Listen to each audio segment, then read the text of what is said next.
नाज़रीन अस्सलाम वालेकुम।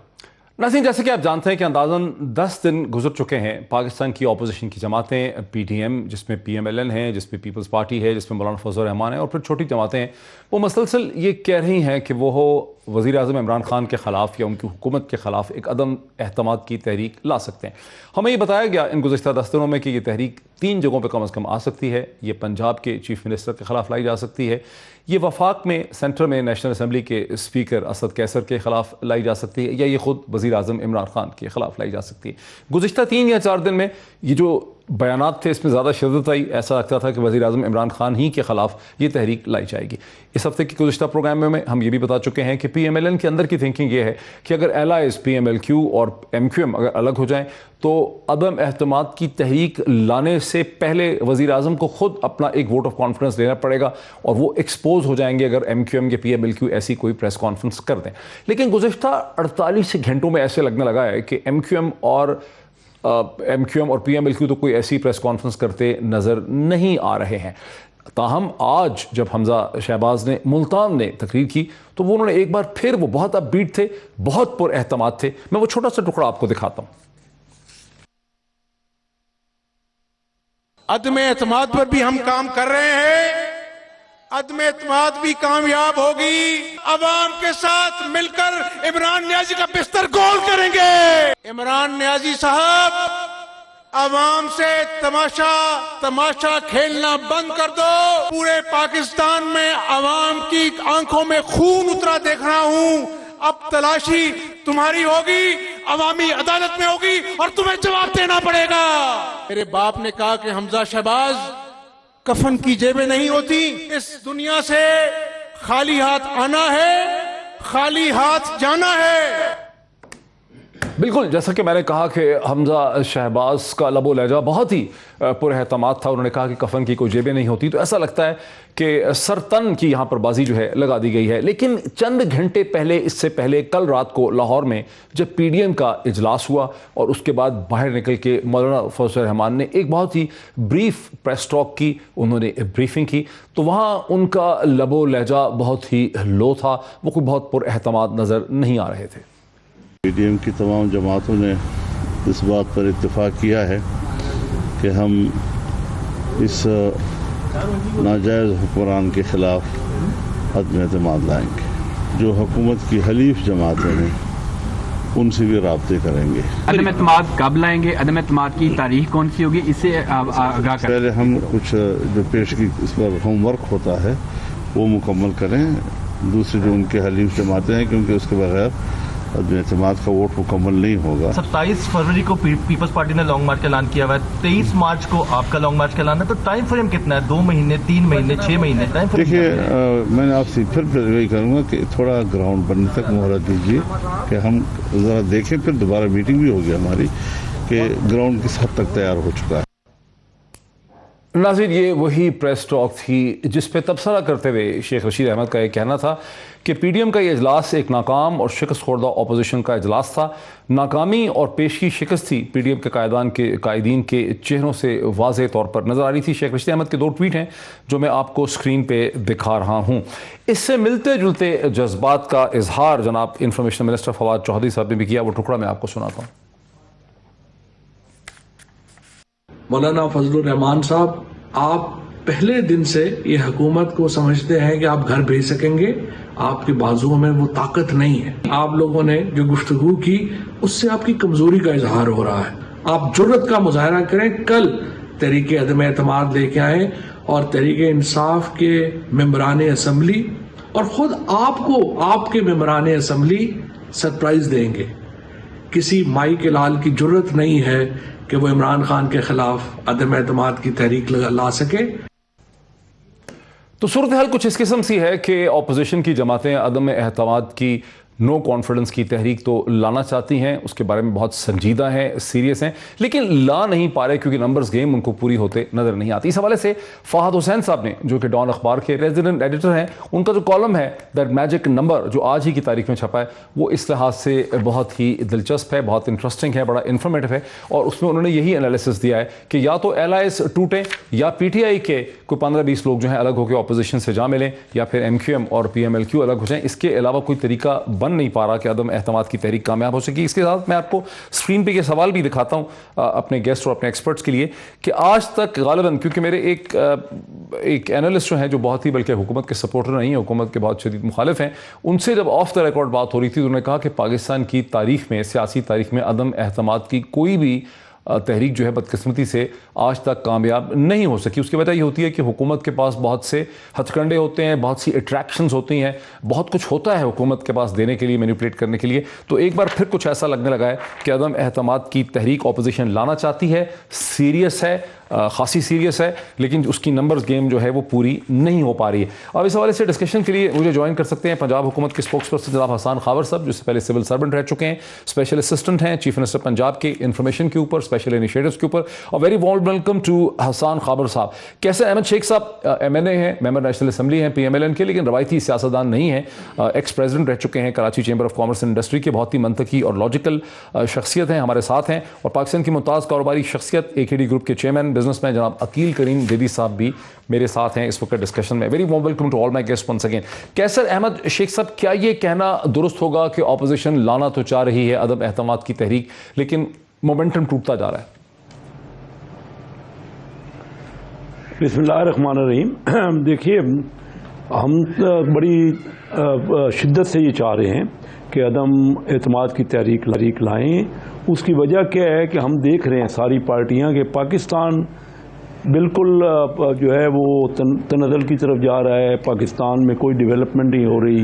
और पाकिस्तान में जो जिन तब्दीलियों का जिक्र किया था इमरान खान साहब ने, जो कहते थे हमें 22 साल का हमें प्लानिंग की है हमने और जद्दोजहद है, तो ख़ुद उन्होंने तस्लीम कर लिया है कि इस सिस्टम में, ये उनके अल्फाज हैं, उन्होंने कहा कि इस सिस्टम में ज़्यादा तब्दीलियाँ लाना मुमकिन नहीं हो सका, इसलिए हम कामयाब नहीं हुए। आज जो उन्होंने मिनिस्ट्रीज़ का ऐलान किया, मैं तो एक मुज़क्का खेज़ बात है कि उनके अपने कैबिनेट के मिनिस्टर उस फंक्शन में आए नहीं। उसके बाद उन्होंने जो की मिनिस्ट्रीज़ थी उनको पहली 10 उनकी कारकर्दगी को देखिए, कारकर्दगी उसी पे ही बात हो रही है, थ्रू आउट ये बात करते रहे हैं। आप फॉरेन मिनिस्ट्री को ले लें या फाइनेंस मिनिस्ट्री को ले लें, इससे अहम शोबे, या इवन पार्लियामेंट्री अफेयर्स के मिनिस्ट्री को देख लें। तो मैं अली मोहम्मद खान की मैं ये कहना चाह रहा हूँ कि ख़ुद इन्होंने तस्लीम कर लिया है कि इनकी परफॉर्मेंस नहीं है, तो लोग परेशान हैं। हम जाते हैं तो वो बंदा ये यकीन जानिए, मैं कोई, ठीक है, जैसे आपने कहा कि मैं कोई ट्रेडिशनल पॉलिटिशियन कैसे साहब, लेकिन कैसे साहब एक सवाल है, और आज एक जो आमज़द अवाम हो चुका है, शेख साहब एक सवाल आमज़द अवाम हो चुका है, वो ये है कि आप कह रहे हैं इमरान खान पहले कहते थे कि ये लोग करप्ट बहुत हैं, इनको मैं हटाऊंगा तो हम चीज़ें ठीक कर लेंगे। अब आप लोग कह रहे हैं कि नालायक बहुत हैं, इनको हम हटाएंगे तो चीज़ें ठीक कर लेंगे। लेकिन आप तो खुद कराची चैम्बर ऑफ कॉमर्स के प्रेसिडेंट रह चुके हैं, बिजनेसमैन और कारोबारी शख्सियत हैं, आपको कोई प्लान तो देना पड़ेगा ना, आपको कोई 4, 5, 6 नुकते तो बताने होंगे कि पाकिस्तान की महंगाई का आपके पास क्या हल है, एनर्जी क्राइसिस क्या हल है, IMF से कैसे डील करेंगे, जो कर्जे उतारने के लिए $35 बिलियन पाकिस्तान को चाहिए इंटरनेशनल मार्केट से, वो आप किस तरह से किस किस्म के रेट्स पे हासिल करेंगे, CPEC के प्रोजेक्ट्स, मतलब आपको बताना पड़ेगा। जब तक आप कोई लाहे अमल नहीं देंगे, जबानी बातें करने से तो बात नहीं चलेगी। अब हम कन्विंस नहीं होते, कोई भी कन्विंस नहीं हो रहा, सोल्यूशन क्या है? हमने नहीं, आप सही कह रहे हैं, लेकिन आप सही देखिए, हमने लाया अमल पहले दिन से दी है। चार्टर ऑफ इकानमी मियाँ शहबाज शरीफ साहब ने कहा और बिलावल भुट्टो साहब ने भी वो खुल के कहा कि आपस में ये मुल्क कितने मसले इतने ज़्यादा और गंभीर हो गए हैं कि सबको बैठ के मुल्क के मफाद के लिए सर जोड़ना पड़ेगा। अब ये अकील करीम डैडी साहब, हम एक दूसरे को बड़ी अच्छी तरह जानते हैं, कराची से हम दोनों का तल्लक है बिजनेस से, और बड़े रिनाउंड मैन हैं। वो हकीकत आपको बताएंगे कि मुल्क में जो कुछ तब्दीली ये लाना चाह रहे थे, तो लोग इस वक्त परेशान हैं। ये हुकूमत रहे 5 साल, 1.5 साल बाकी रह गया है, लेकिन हम चाहते हैं कि अगर 1.5 साल और चला गया तो मुल्क और बड़े नुकसान में चला जाएगा। और हमें मिलजुल के, क्योंकि ये तो अपोजिशन से हाथ मिलाना भी नहीं चाहते थे, अभी इन्होंने खुद तस्लीम भी कर लिया कि हमारी कारकर्दगी नहीं है।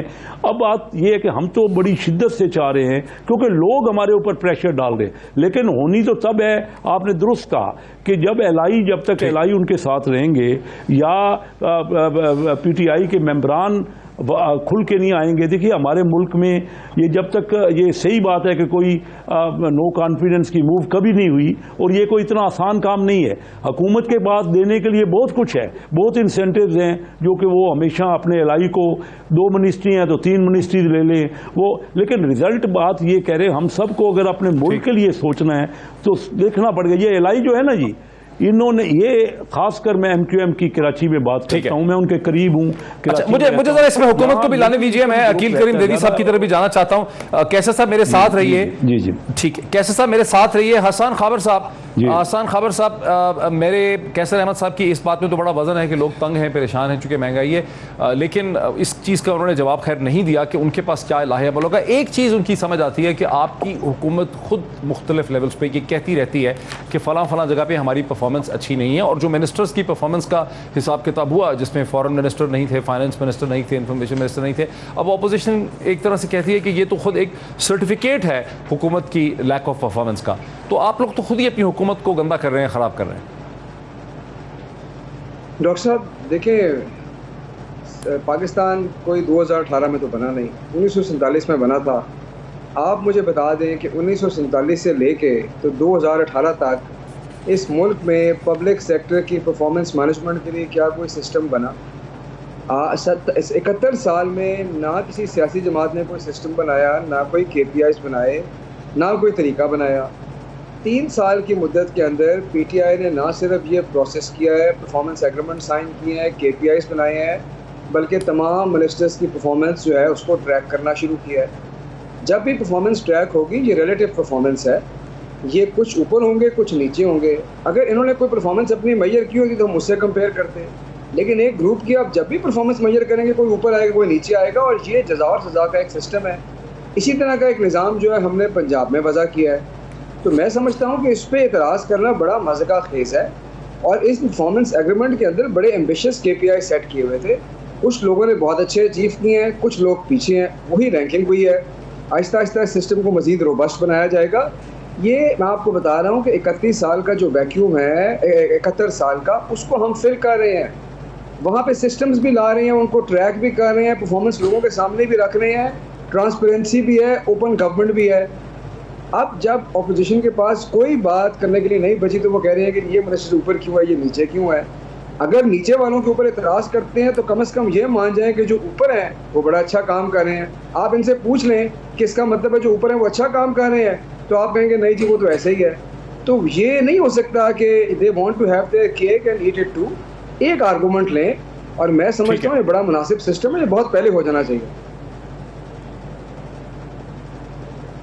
अच्छा, मैं आपकी तरफ फिर आऊंगा, लेकिन अकील करीम बेदी साहब की तरफ आना चाह रहा हूँ। अकील करीम साहब, आप पाकिस्तान की मुमताज़ कारोबारी शख्सियत हैं, आपकी इन्वेस्टमेंट्स है इस मुल्क में, आप पाकिस्तान की पॉलिटिकल इकॉनमी पे कमेंट करते हैं।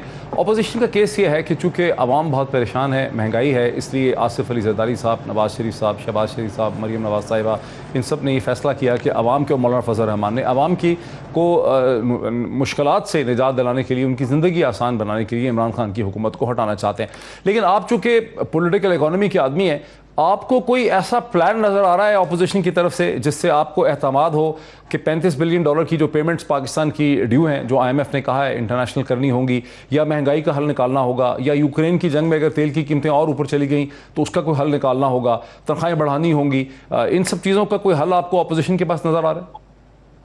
देखें, जाहिर बात है अपोजिशन का तो काम है कि जो भी वीक जगह होगी उस पर हाथ रखते हैं, लेकिन आप मुझे एक बात बता दें, इस महंगाई को कोई भी कम नहीं कर सकता।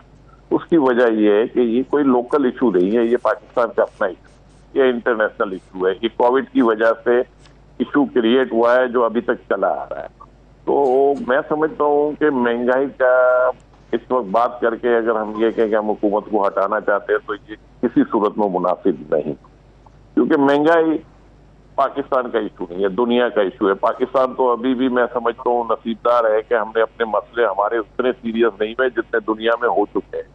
आप दुनिया के इन्फ्लेशन के फिगर उठा के देखें तो आपको यकीन आएगा कि शायद पाकिस्तान इतनी बुरी कंडीशन में नहीं है। इसके अलावा जो बिजनेस एक्टिविटीज है उसके हवाले से मैं ये आपको यकीन से कह सकता हूँ कि वो बहुत ज्यादा बेहतर कंडीशन है। ऐसी कंडीशन पाकिस्तान में पहले कभी नहीं। जो कॉर्पोरेट रिजल्ट है, ऐसे रिजल्ट पाकिस्तान में पहले कभी हमने नहीं देखे। ठीक है, एग्रीकल्चर सेक्टर में जिस तरह की ग्रोथ आ रही है वो अनबिलीवेबल है।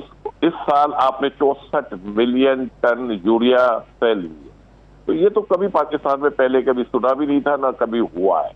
तो ये सारी चीजें तो ये बता रही है कि नंबर्स हमारे बुरे नहीं है। इसके अलावा गवर्नमेंट हर इम्कान कोशिश कर रही है लोगों को रिलीफ देने की, लेकिन जाहिर बात है कि गवर्नमेंट भी बहुत सारे ऐसे काम करना चाहते हुए भी नहीं कर सकती, क्योंकि उनके पास इतनी बड़ी मेजोरिटी नहीं है। इनको सबके साथ मिलजुल के चलना पड़ता है। इस गवर्नमेंट का जो फेलियर है वो सिर्फ एहतिसाब। मैं ये समझता हूँ कि पॉलिटिकल लोगों के ऊपर अगर हम एहतिसाब की बातें करते हैं तो बिजनेसमैनों को हम क्यों छोड़ देते हैं। हमने ये देखा है कि बहुत सारे ऐसे केसेस हैं जो बिल्कुल ही 101% जिसपे गवर्नमेंट को कामयाबी मिलती, वो जगह पे शायद उन्होंने अपने आप को कोशिश नहीं की उन लोगों को पकड़ने की। और हमने आखिर में ये नारा भी सुना है कि एहतिसाब सिर्फ सियासतदानों का नहीं होना चाहिए, पूरे पाकिस्तान का होना चाहिए।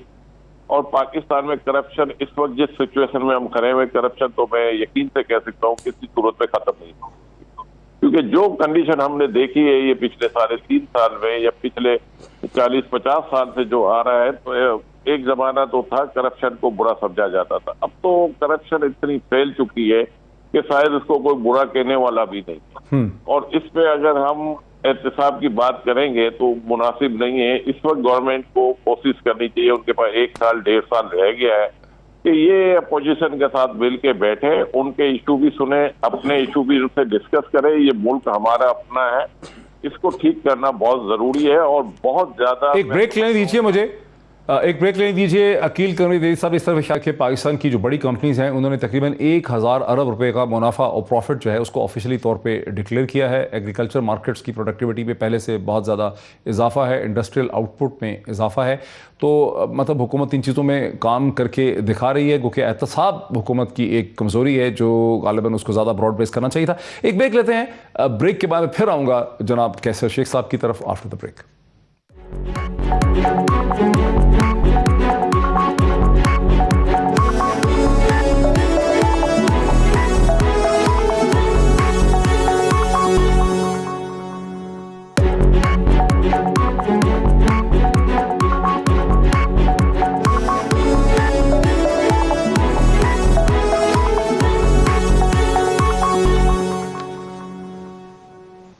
नाज़रीन वेलकम बैक। मैं अगर सीधा कैसर अहमद शेख साहब की तरफ जा सकूँ, PMLN के मेंबर नेशनल असेंबली हैं, वक्फे से पहले भी उनसे बात हो रही थी। शेख साहब, आप चूँकि एक्स प्रेसिडेंट रह चुके हैं Karachi chamber of commerce and industry की, और भी आपने वक्फे से पहले सुना कि अकील करीम दैदी साहब का, जो इस मुल्क की मुमताज़ कारोबारी शख्सियत हैं, इन्वेस्टेड हैं पाकिस्तानी इकॉनमी में, उन्होंने ये पॉइंट आउट किया कि पहली दफ़ा पाकिस्तान की जो 100 बड़ी बिजनेस कंपनीज हैं उन्होंने 1000 अरब रुपये का प्रॉफिट जो है उसकी तरफ उन्होंने इशारा किया। उन्होंने कहा कि एग्रीकल्चर प्रोडक्ट जो है वो पहले से कहीं ज़्यादा बढ़ा हुआ है।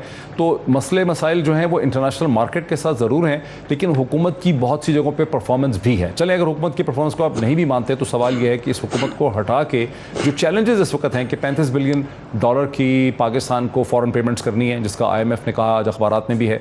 उसके अलावा हुकूमत को देखना है कि डॉलर की मजीद कीमत ना बढ़ जाए। हुकूमत को ये भी खतरा है कि अगर यूक्रेन में जंग हो जाती है तो तेल की कीमतें कहीं मजीद आगे ना चली जाएँ। जो महंगाई है, जो एनर्जी प्राइसेस हैं, जो इंडिपेंडेंट पावर प्रोड्यूसर्स को पैसे देने पड़ रहे हैं सर्कुलर रेट के, इन सब चीज़ों का आपके पास क्या सोल्यूशन है?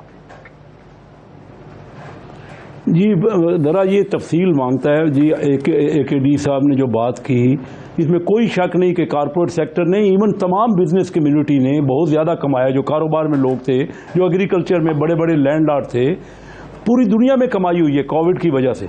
हमारे मुल्क की मुसीबत क्या रही कि वो आधार कारपोरेट सेक्टर से कमाई तो हुई, उनसे हुकूमत ने विंडफॉल जो प्रॉफिट हुआ है उसको टैक्स करना था। सारी वो अचानक नफ़ा हुआ है और बहुत बड़ा प्रॉफिट हुआ है। मैं बिजनेस रिप्रेजेंटेटिव हूँ और कहता हूँ कि प्रॉफिट हुआ है बहुत बड़ा। हुकूमत ने उसको टैक्स नहीं किया। मैं बार बार कह रहा हूँ कि टैक्स के मौके हैं, विंडफॉल पे टैक्स लगाइए और आम आदमी को शिफ्ट कीजिए। अच्छा, अगर देखिए ना, हुकूमत ने टैक्स नहीं किया इसको, ओवरऑल हम तो टैक्स दे के मर गए। नहीं किया, बहुत और करना चाहिए। विंडफॉल प्रॉफिट को और ज्यादा टैक्स करना चाहिए। हुकूमत के बाद एक अपॉर्चुनिटी थी और मैं पिछले 2 साल से कह रहा हूं कि 35% टैक्स तो है, देना चाहते हैं ताकि 35 है। तो जब प्रॉफिट ज्यादा हुआ, 3-4 गुना हुआ है, तो 35%। अकील करीम दैदी साहब के कॉर्पोरेट टैक्स कितना है? 35% है। जी, ये मेरे से एग्री करते हैं। मेरे हाईएस्ट इनकम स्लैब पे कॉर्पोरेट टैक्स कितना है? 29 जरा अकील, ये 29%। 35% है, 33 कितना है? 30%? 28%। नहीं 29, 29 जी हाँ जी वो अच्छा, लेकिन शेख साहब कह रहे हैं, अकील करीम भाई, काफी शेख साहब कह रहे हैं कि टैक्स जितना होना चाहिए था। अब शेख साहब की इस बात से मैं इत्तेफाक करता हूँ कि विंडफॉल प्रॉफिट पे टैक्स डालना चाहिए। उल्टा हमारी गवर्नमेंट ने उनको सब्सिडी दी है, जो कि बिल्कुल ठीक कह रहे हैं। ये बात मैं इनकी मानता हूँ।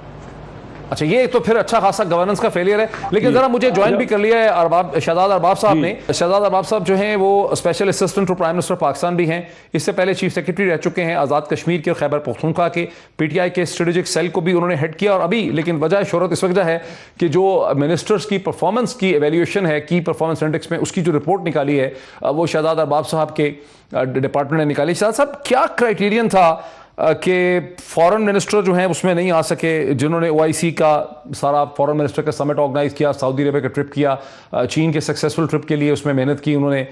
इंफॉर्मेशन मिनिस्टर जो 24 घंटे रिबटल करते हैं वो उसमें नहीं आ सके, और खुसरू साहब वहाँ पर हैं, खुसरू बख्तियार हैं, फ़खर इमाम वहाँ पे हैं, शफकत हैं, NSA वहाँ पे हैं, मज़ारी साहिबा हैं, असद उमर हैं, मुराद सईद हैं। फ़र्क क्या है? किस तरह से आपने वैल्यूएशन की? अच्छा देखें जी, ये जो प्रोसेस हमने शुरू किया तो इसको तकरीबन 2.5 साल हो गए हैं, और इसको हम वक्त के साथ इवॉल्व किया है इस सिस्टम में। ये इनिशियली स्टार्ट हुआ था सितंबर 2019 से। उसके बाद एक पायलट हुआ, फिर उस पायलट के बाद पिछले साल का एक पूरा साइकिल हुआ, और अभी ये 2 साल के लिए हमने एक एग्रीमेंट किए। इसका एक रिव्यू सेशन होता है हर 3 महीने के बाद, जो कि मैं करता हूँ, और मेरे साथ एक टीम है जिसमें डिप्टी चेयरमैन प्लानिंग कमीशन के और मेंबर्स हैं different ministries, cross cutting ministries के। वो एक प्रॉपर स्ट्रक्चर्ड निज़ाम है जिसपे हम उसको रिव्यू करते हैं। तो ये जो आपने जो बात की है कि जी उसको क्यों नहीं मिला और उसको क्यों नहीं मिला, ये जो टारगेट जो इनिशिएटिव्स हैं ये हमें मिनिस्ट्रीज खुद देती हैं, और फिर हम उनके साथ ये एग्री करते हैं। फिर टारगेट्स हम उनके साथ सेट करते हैं उन्हीं के इनिशिएटिव पे। So it's basically their initiatives, हम उन पे इम्पोज नहीं करते। और एक ज्वाइंट सेशन होता है, इसमें हम उनके साथ कंसल्ट करते हैं, वो कंसल्ट करते हैं, वो then we agree on the initiative. So basically initiatives उनके हैं, उन्हीं इनिशिएटिव्स के जो टारगेट्स हैं और जो उन्होंने टाइम सेट किए होते हैं, उसको हम रिव्यू करते हैं। अब उसमें ऐसी चीजें हैं तो आप अरबाब साहब ये कह रहे हैं कि फॉरेन मिनिस्ट्री ने, इंफॉर्मेशन मिनिस्ट्री ने, फॉरेन मिनिस्ट्री ने, एनर्जी मिनिस्ट्री ने जो टारगेट्स आपको दिए थे खुद से, उनको वो अचीव नहीं कर सके? उनको उन्होंने अचीव किया, लेकिन उन्होंने 100% अचीव नहीं किया। देखें, अब foreign ministry is at number 11।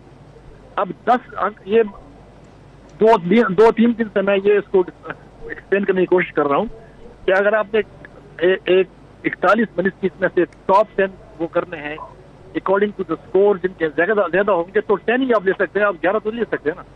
They will be only 10 top performer जो भी है, ठीक है। उसका ये मतलब नहीं है कि 11 वाला जो है उसने कुछ नहीं किया। अब ये सिर्फ डेसिमल पॉइंट पे नंबर 11 पे है, जो is a very close competition. और मैं कल भी ये बात कर रहा था कि इसमें 23 ministries have scored more than 80% से ज्यादा उन्होंने अपने जो अचीवमेंट टारगेट पे अचीव किए हैं, which means they have perform very well. लेकिन उनमें से जब कंपटीशन होती है तो ऑन डेसिमल पॉइंट जो ऊपर गए हैं तो टॉप 10 जो है वो आगे हैं। तो इसमें तो मुझे कोई आई डोंट चले हम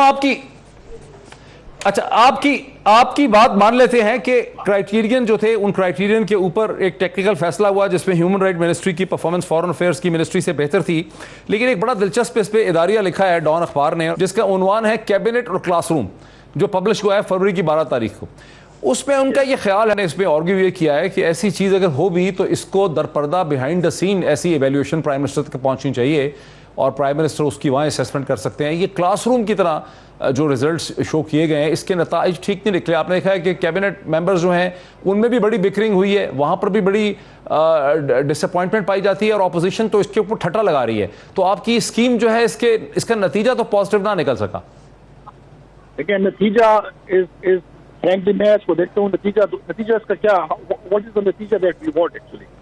नतीजा हम ये चाहते हैं, जो प्राइम मिनिस्टर कहते हैं और उन्होंने उसने परसों तकरीर में भी यही बात की, वी वांट के जो हमारा एजेंडा है गवर्नमेंट का, वो एक्शनेबल प्लान में ट्रांसलेट हो जो इसकी वजह से हो क्या है, और वो डिलीवर करे। हमारे जो भी हमारे टारगेट्स हैं वो हम कंप्लीट करें, सिंपल एज दैट। अब उसमें जब लास्ट टाइम हमने ये पिछले साल का, मैं काफी टॉक शोज में गया, जब पिछले साल के हमने ये रिजल्ट हमने प्राइम मिनिस्टर को दिए, उस वक्त मीडिया ने ये कहा कि आप इसको पब्लिक पे वो क्यों नहीं करते, आप public, why don't you make it public. ये तो कोई बात ही नहीं हुई, ये तो गवर्नमेंट के इदारे, और आपने तो कहा था कि हम ट्रांसपेरेंसी की बात करते हैं, तो उस वक्त ये क्रिटिसिज्म था कि आप कर नहीं रहे। इस दफा प्राइम मिनिस्टर ने कहा कि नहीं आप करें, यू मस्ट डू इट।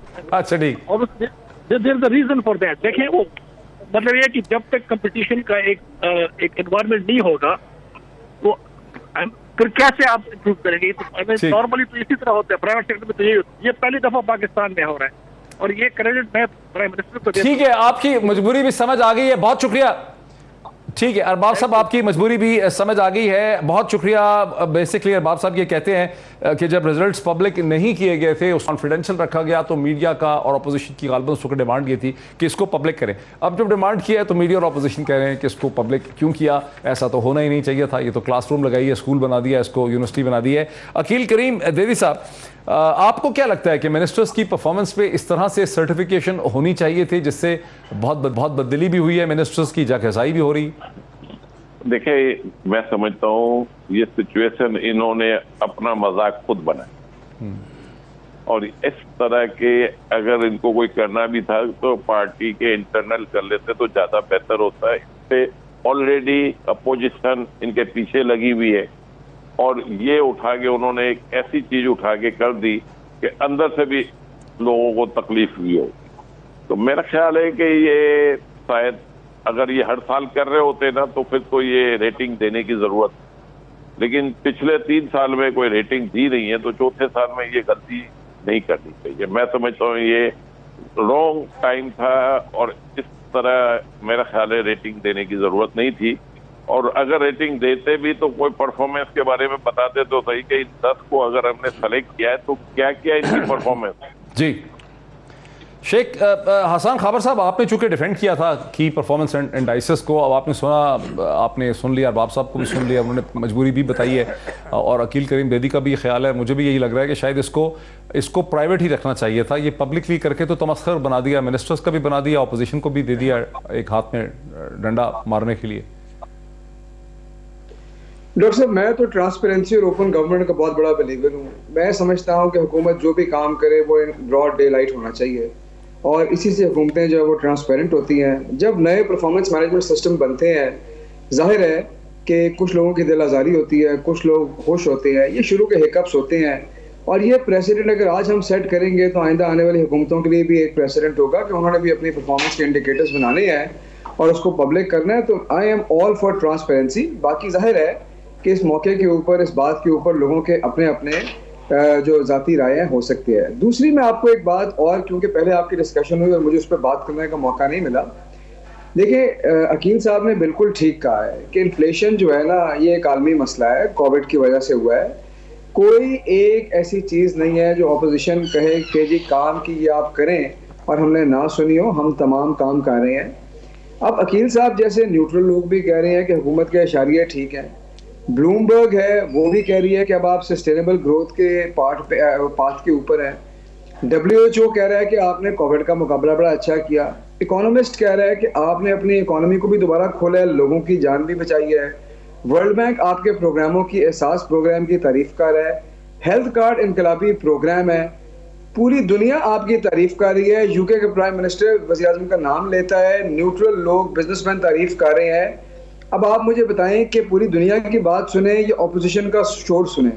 तो हम लोग चुप करके अपना काम कर रहे हैं, और अपोजिशन जो कर रही है वो आपके सामने है कि साजिश और आपस में मशवरे हुकूमत गिराने की जो कोशिशें हैं, लेकिन ये इंशाल्लाह नाकाम होंगी।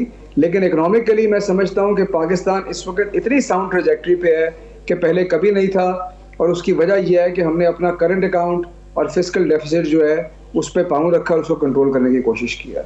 और आखिरी बात सिर्फ टैक्स के हवाले से करूंगा कि टैक्स जो आपने अपनी हुकूमत की तारीफें की हैं 2018 में, ये जितनी आपने अपनी हुकूमत की तारीफें की हैं, अगर ये सब सही मान लिया जाए तो पाकिस्तान के अंदर तो फिर कोई गुंजाइश ही नहीं होनी चाहिए इस हुकूमत के खिलाफ किसी भी किस्म की सियासी तहरीक की। डॉक्टर साहब, मैं तो आपको ये नहीं बता रहा कि ये मैं कह रहा हूँ, मैंने तो आपको बताया है कि इंटरनेशनल इदारे और जरीदे कह रहे हैं, और नंबर तो झूठ नहीं बोलते। आपने टैक्स की बात की, 3800 अरब के ऊपर मुस्लिम लीग नून की हुकूमत जो है वो टैक्स बेस छोड़ के गई थी, 3800 अरब। इस साल 6000 अरब से ऊपर हमारा FBR का जो रेवेन्यू है वो तजावुज करेगा। इतनी बड़ी ग्रोथ 3 साल के अरसे में बावजूद कोविड के और किस गवर्नमेंट ने दी, आप मुझे बताएं। ये कोई ऐसे नंबर है जो मैं बता रहा हूँ, आप खुद माशाल्लाह समझते हैं इन बातों को, आप मुझे बता दें। फॉरेन एक्सचेंज रिजर्व्स हैं तो वो ऊपर जा रहे हैं, आपकी रेमिटेंसेज हैं तो वो 20 से 30 अरब डॉलर के ऊपर चली गई हैं, एक्सपोर्ट्स आपकी ऊपर जा रही हैं। शेख साहब, इसका क्या जवाब है? शेख साहब, हसान खाबर साहब सिविल सर्वेंट रह चुके हैं, नंबर वगैरह के माहिर हैं, पढ़े लिखे आदमी हैं, उन्होंने पूरा केस अपना बिल्डअप कर दिया है कि आप 3800 4000 अरब से कम पे छोड़ के गए थे टैक्स का रेवेन्यू, इन्होंने बावजूद कोविड के उसको 6000 अरब तक ये पहुंचा देंगे। क्या इस पे आपका रद्द अमल है कैसर शेख साहब? जी मैं खावर साहब कोई ऐसे बातें कर रहे हैं, इनको ज़रा रियलिस्टिक बात करनी चाहिए। देखिए, पीपल पार्टी ने छोड़ा था 1800 साढ़े 1800 अरब रुपए, हमने उसको डबल किया 5 साल में, 3700 3800 अरब कर दिया, ये दुरुस्त कह रहे हैं। अब उसका डबल करें तो 7600 अरब बनता है। खुद IMF इनको टारगेट दे रही है 7200 अरब का, ये 6000 अरब पे नाज कर रहे हैं, जबकि $1 को इन्होंने 120 से 177 कर दिए। फिर मैं आपको बताऊं कि ये प्रॉफिट की जो बात है, यानी हमने 2016 में, क्योंकि अखिल करीम रेड्डी साहब माशाल्लाह सबसे बड़े इन्वेस्टर्स है, one of the bigger investors in stock exchange, इनको पता है कि 2016 में टोटल स्टॉक एक्सचेंज की सारी कंपनियां जो 318-20 कंपनियां, उनकी वैल्यूएशन, उनका कैपिटल जो था वो 100 अरब डॉलर हो गया था 2016 में, आज वो 46-47 अरब डॉलर रह गया है। यानी 100 अरब डॉलर से किधर कमाई है वो, किधर कंपनियों की, चंद कंपनियों ने जरूर कमाया है, बड़ी बिजनेस, और मैं मानता हूं कि कमाया है जिनको टैक्स नहीं किया गया, लेकिन स्टॉक एक्सचेंज की सूरत वो नहीं है जो होनी चाहिए। अच्छा, मैं फिर आप क्योंकि बार बार कह रहे हैं अकील करीम दर्दी साहब, इसका क्या जवाब है? 100 अरब रुपए के बजाय आज मार्केट कैपिटलाइजेशन जो है कराची स्टॉक एक्सचेंज की, पाकिस्तान स्टॉक एक्सचेंज की, वो 46 अरब रुपया रह गई है। अकील करीम दर्दी साहब, क्या ये सही है? 6000 अरब डॉलर की बात करें 2007 में $100 बिलियन थी, लेकिन जाहिर बात है कि डिवैल्यूएशन के बाद ये मार्केट कैपिटलाइजेशन नीचे आ सकती है। तो 2016 में शायद ये नहीं थी, लेकिन 2007 में $100 बिलियन थी, और आज हमारी मार्केट कैपिटलाइजेशन $45 बिलियन पे है। तो जाहिर बात है कि इतना बड़ा डिवैल्यूएशन होगा तो मार्केट कैपिटलाइजेशन नीचे आएगी। 2007 में जनरल मुशर्रफ ने छोड़ी थी $100 बिलियन पे, ये कह रहे हैं आप? जी बिल्कुल बिल्कुल, उस जमाने में ये $100 बिलियन के आसपास आ गई थी, लेकिन अब ये मुसलसल नीचे आ रही है। जितने भी पिछले 3 दौर आए हैं ना, 2008 से 2013, 2013 से 2018, 2018 से 2022, हमारी मार्केट कैपिटलाइजेशन गिरती जा रही है, और उसकी वजूहत भी सामने है, क्योंकि डॉलर 62 रुपए का आपका 170 रुपए हो गया है। तो मार्केट कैपिटलाइजेशन को हम डॉलर में लेते हैं, रुपये में हम लेते नहीं है, तो उस वजह से वो मार्केट कैप, और फिर नई लिस्टिंग आ नहीं रही। और हमारे यहाँ एक चीज ये भी है कि कोई रेगुलेटर कोई इतने अच्छे रोल प्ले नहीं करते कि लोग लिस्टेड कंपनी की तरफ फोकस करें अपने आप को जाने के लिए। लेकिन एक बात तय है कि जो भी गवर्नमेंट आती है, रेगुलेटर भले गलत भी काम करे उसको बचाती है, और वो ये इस गवर्नमेंट को भी ये ब्लेम मैं दे सकता हूँ, क्योंकि मैं ये देख रहा हूँ कि आज भी सेम सिचुएशन है, बहुत अच्छे इन्वेस्टर है, उनके साथ ज्यादती हो रही होती है, लेकिन उनको कोई पूछने वाला होता नहीं। ब्रेक में ले लूं, बहुत ही बात है कि कैसे पाकिस्तान की स्टॉक मार्केट की वैल्यूएशन जो थी वो $100 बिलियन की थी 2007 में, लेकिन उस वक्त डॉलर ही 62 रुपए का था, और अब जबकि डॉलर 180 पे पहुंच गया है तो मार्केट कैपिटलाइजेशन सिर्फ $45 बिलियन की रह गई है। ब्रेक लेते हैं, ब्रेक के बाद आते हैं, डिस्कशन को वाइंड अप करते हैं आफ्टर द ब्रेक।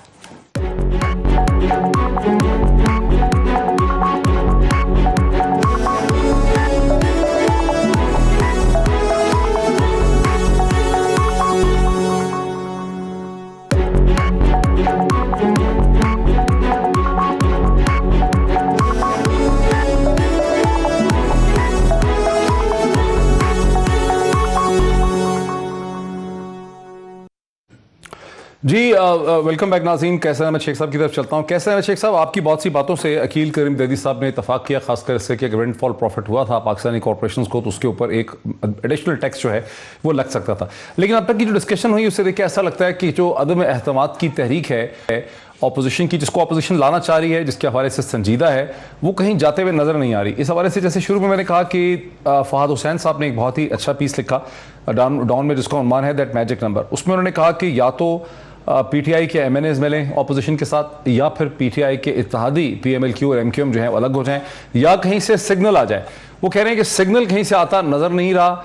पीटीआई के लोगों को तोड़ने के लिए जरूरी होगा कि एक इलेक्शन का उनको वादा किया जाए, उनको कहा जाए कि टिकट दें। अगर इलेक्शन होता उनको नजर नहीं आ रहा, उनको भी ज़ाहिर एश्योरेंसेस चाहिए कि उनको एक विनेबल टिकट मिलेगा, वो चीज़ भी होते नजर नहीं आ रही। तो ये चीज़ कहीं जा नहीं रही है। इस पर आपका क्या रद्द अमल? आपने खुद जैसे कहा ना जी कि इस वक्त विनेबल टिकट जो है वो पंजाब में तो मुस्लिम लीग का है, कोई शक नहीं है, क्योंकि ये बुरी तरह फेलियर हो गया है। और हम जब अपने हलकों में जाते हैं तो तमाम जो पीटीआई में गए भी थे ना, मुस्लिम लीग से गए थे या किसी और पार्टी से गए थे, वो वापस आना चाहते हैं कि वो देख रहे हैं कि अगर मुस्लिम लीग हमें टिकट दे दे तो ये बहुत बड़ा एक ऑप्शन है। अगर वो उनका ख्वाहिश है, मैंने तो ये कहा कि जब तक आप उनको टिकट नहीं दे सकेंगे वो आपके साथ नहीं आएंगे। जी जी, मैं तो ये कह रहा हूँ, मैं आपको यही बात कर रहा हूँ कि अगर वो हम उनको टिकट ऐसा चाहिए होगा जिसमें कोई गारंटी हो, तो चूंकि वो टिकट नहीं, ठीक है चलो मैं कोई इसमें देखे ना, वो सबको पता, अब ये तो आश्कार हो चुके हैं। जो भी इलेक्शन हुए ना, जो भी ज़िमनी इलेक्शन हुए पंजाब में, सब उनकी सीटों से भी जिन्होंने छोड़ा तो वो भी मुस्लिम लीग जीत गई। और हमें तो एज ए पॉलिटिशियन पता होता है, हम अपने इलाकों में जाते हैं ना तो सारी हवा सामने आ जाती है। मेरे इलाकों में 6 डिस्ट्रिक्ट में से मैंने वाहिद मुस्लिम लीग नून की एक सीट हमारी चिन्योट से निकली थी। अब 6 वो इलाकों में तो माहौल ही नहीं था, कोई टिकट लेने को तैयार नहीं था।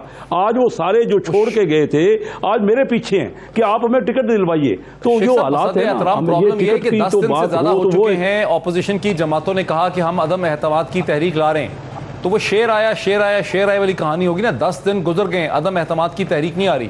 मीडिया डेस्परेट हो गया, लोग भी डेस्परेट हैं कि अदम एहतमाद की तहरीक क्यों नहीं आ रही। नहीं, इस बात में कोई शक नहीं है कि पहले भी वोटिंग होती रही, बजट पे हमने कोशिश की, लेकिन जब तक ये देखिए ना पूरा फिजा हमवार नहीं होगी। मैं एग्री करता हूँ आपसे कि ये या तो एलआई जो है उनको वो भी हालात अपने देख रहे हैं, कराची में एमक्यूएम देख रही है कि जो मिडिल इनकम ग्रुप है ना, वो सारा बिजनेस में या आम दुकानदार या छोटा ताजिर या आम जो डेली वेजर है वो देख रहा है कि महंगाई होगी, वो तो इनसे हटना चाहता है। अब एमक्यूएम के ऊपर भी प्रेशर है, या तो एलआई आए और या पीटीआई के कुछ मेंबरान आए, तभी हो सकता है ना। ये तो कोई डाउट नहीं है और मैं देख रहा हूं कि ये होने वाला है। बाकी कोई हतमी चीज तब तक नहीं है। हम तो तहरीक पेश ही तब करेंगे जब हमें पूरा श्योर हो जाएगा। हालात बड़े इनके, आपने खुद बाप पार्टी को देख लिया, सेनेट में उन्होंने कहा हमें और मिनिस्ट्री चाहिए, हमें मिनिस्ट्री नहीं है हमारे पास, तो वो बार्गेन करेंगे एलआई इनसे। और कोई भी, मैं इसमें हतमी राय तो इस वक्त नहीं दे सकता।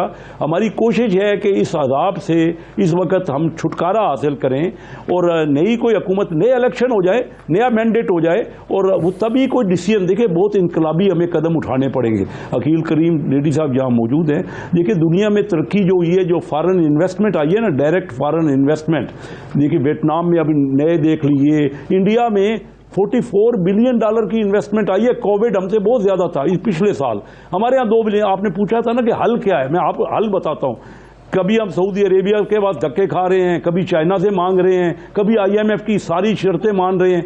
हम लोगों को अट्रैक्ट क्यों नहीं करते? हमारे यहाँ तो फाइनेंस मिनिस्टर आता है बाहर से, बैंकर होता है, वो कोई कारोबारी तो होता नहीं है कि कारोबार की बात को या मार्केटिंग की बात को एकेडी जैसा फाइनेंस मिनिस्टर हो, तो वो एक आदमी तो नहीं बता रहे, आप तो डिस्क्राइब कर रहे हैं प्रॉब्लम को।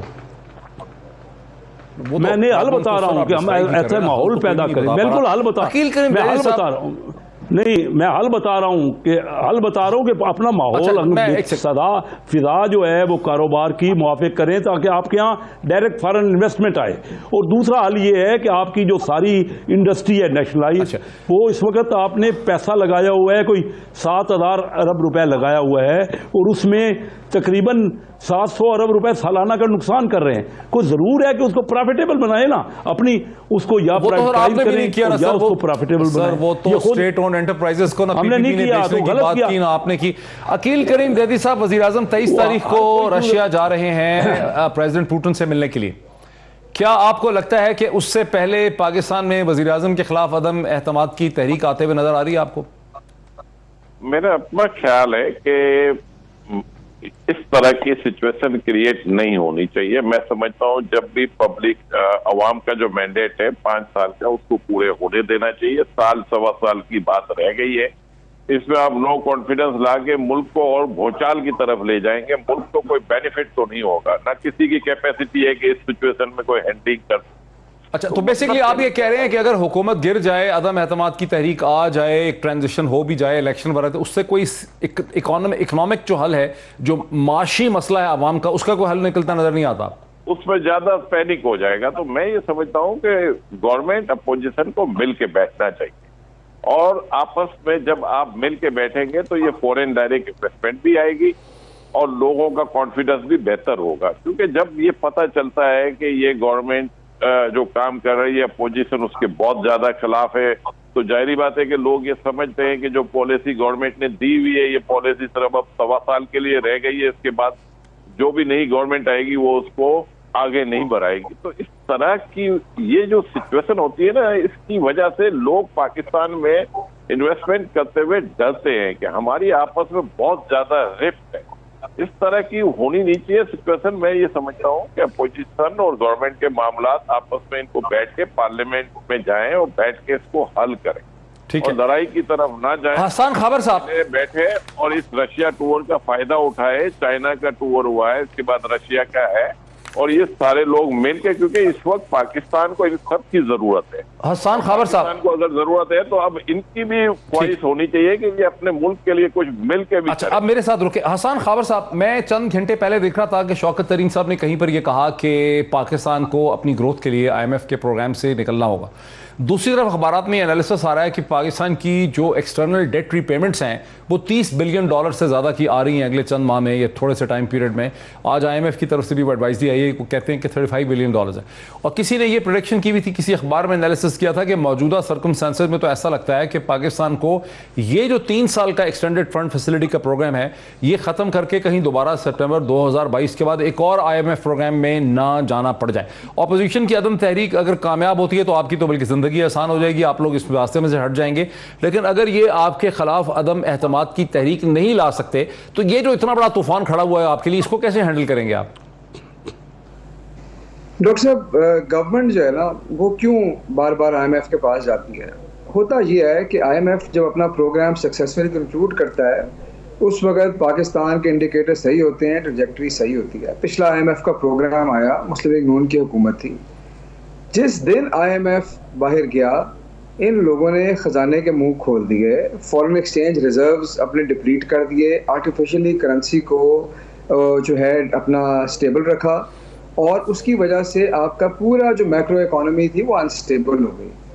अब करंट अकाउंट डेफिसिट को और फिस्कल डेफिसिट को अगर हम कंट्रोल करते रहेंगे तो इंशाल्लाह किसी IMF के प्रोग्राम की ज़रूरत नहीं पड़ेगी। मतलब इसका क्या है, मैं आसान ज़ुबान में ज़रा नाजरीन के लिए बता दूँ। देखिए, आपके पास जो आपका इंपोर्ट एक्सपोर्ट का गैप है, कुछ आपकी रेमिटेंसेस फिल कर देंगी, लेकिन जो आपका गैप बचेगा वो आपको फिर भी कर्जा लेना पड़ेगा, क्योंकि आपके पास इतनी फसलें नहीं है, आपकी एक्सपोर्ट्स इतनी नहीं है, आपकी रेमिटेंसेस इतनी नहीं है। आपने इसीलिए अपना एक्सचेंज रेट रजीम ऐसे लाए हैं कि वो आपका काबू में रहे, ताकि आपके जो मीन्स हैं उनको अपने काबू में रखें। नंबर 1 बात। दूसरा ये है कि आपने अपने अल्ले तल्ले कम करने हैं, टैक्स बेस बढ़ानी है। जो आप सब्सिडीज दे रहे हैं, इतनी बड़े खाते हैं, उन सबको कम करके आपने फिस्कल डिसिप्लिन लाना है। IMF का प्रोग्राम इंशाल्लाह सक्सेसफुली कंक्लूड होगा, इसी पाथ को कंटिन्यू रखेंगे और इंशाल्लाह किसी IMF के प्रोग्राम की ज़रूरत नहीं होगी। लेकिन अगर किसी ने दोबारा पहली वाली रविश अख्तियार की जो मुस्लिम लीग नून ने अख्तियार की थी, पीपल्स पार्टी ने अख्तियार की थी, तो फिर जाहिर है फिर तो ये नेवर एंडिंग सिलसिला है। ऐसे तो नहीं 22 प्रोग्राम इस मुल्क के अंदर आ गए। अच्छा हसन खान साहब, एक आपने बिल्कुल एक आध मिनट होगा, आपने एक बात की, वो सारे लोग कर देते हैं बात, लेकिन इसहाक डार ने अपना रुपया और डॉलर का जो बैलेंस था उसको तो रखा उन्होंने कोई तकरीबन 100-105-10 के करीब।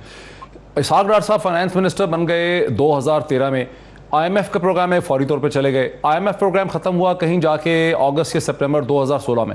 उस वक्त तक तो उन्होंने रुपए को गिरने नहीं दिया। आप कह रहे हैं उसके फौरन बाद उन्होंने तिजोरियों को मुंह खोल दिया, रुपया गिरने लग गया। ये बात में कोई, ये तो कोई लॉजिकल नहीं लगती ना। 3 साल वो IMF प्रोग्राम में थे, IMF का प्रेशर, उन्होंने इस पर कोई तो कॉमेंट कर दी, इसमें कोई लॉजिक नहीं लग रही मुझे। नहीं लॉजिक है। लॉजिक ये है कि बेसिकली जैसे ही IMF का प्रोग्राम गया, इन्होंने बेदरेक स्पेंडिंग शुरू कर दी। पहला फिस्कल डेफिसिट पे असर होता है। जब आप पैसा मार्केट में पंप करते हैं, लोगों की जो है ना पावर, परचेजिंग पावर बढ़ती है, आपकी इंपोर्ट्स पे प्रेशर आता है, आपका करंट अकाउंट बढ़ने लग जाता है। उस वक्त डीवैल्यूएशन का प्रेशर आता है। अगर आप डीवैल्यू उसको नहीं करेंगे तो आप अपनी इंपोर्ट्स को सब्सिडाइज कर रहे हैं, एक्सपोर्ट्स को पेनलाइज कर रहे हैं। चले, आपके जो कुछ भी कहा वो रिकॉर्ड पे आ गया है। नहीं, वक्त मेरा बिल्कुल खत्म हो गया, मैं सम अप नहीं कर सकूंगा। बहुत शुक्रिया हसन खाबर साहब का, शेख साहब का, अकील करीम जैदी साहब का। फैसला नाज़रीन आपका है, फिर आपसे मुलाकात होती है। बहुत शुक्रिया।